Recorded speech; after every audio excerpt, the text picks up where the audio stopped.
of them are being killed every year in the United States of America. And the death camp of Auschwitz killed in its entire 5-year history, every year after year after year. Oh, it's snowing outside.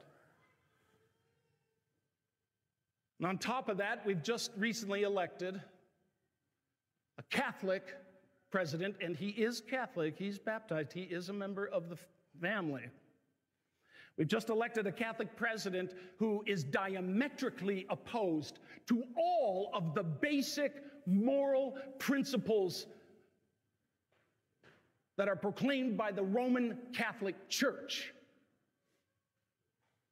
Not only abortion and the sanctity of human life, but the sanctity of marriage and this gender silliness. How in the world did that happen? A Catholic. I'll tell you, if he wasn't Catholic, I probably wouldn't be so upset. He's a member of my family. He's the most powerful man in the world. And he is absolutely opposed to the basic understandings that God is the author of life. How in the world did this happen? You want an answer? I'll tell you the answer.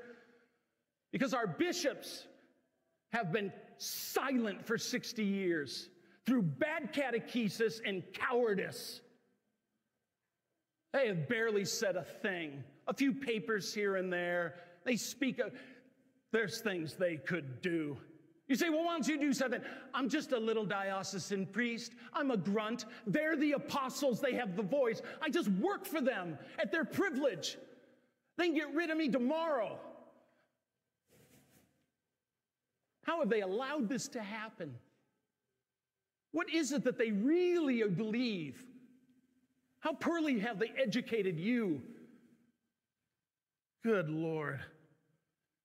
Can you imagine if in 2012, Mitt Romney, who was running for president, Mitt Romney, who is a Mormon, a member of the LDS Church, when he was running against President Barack Obama, if he were a cigar-smoking, whiskey-drinking, coffee-drinking Mormon, can you imagine if he had won the presidency? The Mormon Church would have gone apoplectic.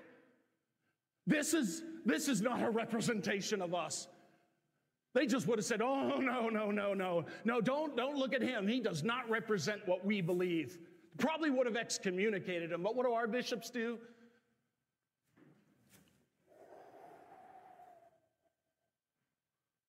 They just let it snow. I apologize if it sounds like I'm yelling at you. I am angry. It's a righteous anger, the same righteous anger that Jesus had when he drove the money changers out of the temple.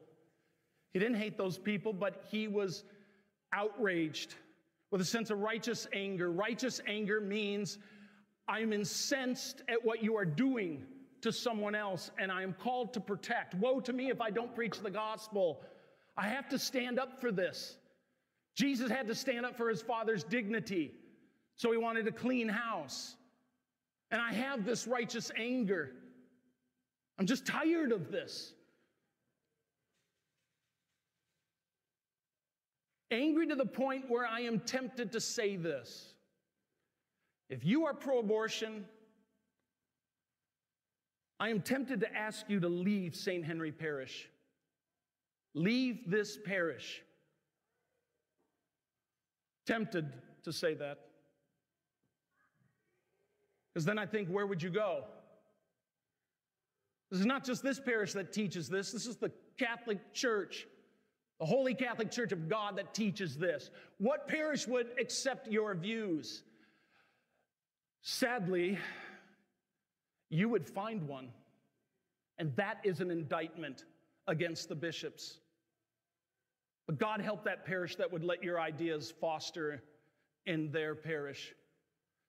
And so instead, I will not ask you to leave. Why? Because this may be your only chance to repent, to change your mind, and to come to know the truth and finally embrace it. So I won't ask you to leave. This is your chance for salvation. You are welcome here, even if you're pro-abortion. But your ideas are not welcome here, and they will be given no quarter. The same with Joe Biden. He's a Catholic. He's a member of the family. If for some reason he would be in Buckeye on a Sunday, Joe Biden is welcome to come to Mass here. His ideas are not welcome here. And if you ask me a follow-up question, would you give him communion? No. Over my dead body. Not until he repents. He's a public figure. He needs to publicly repent. And we need to pray for his conversion. He is a member of the family.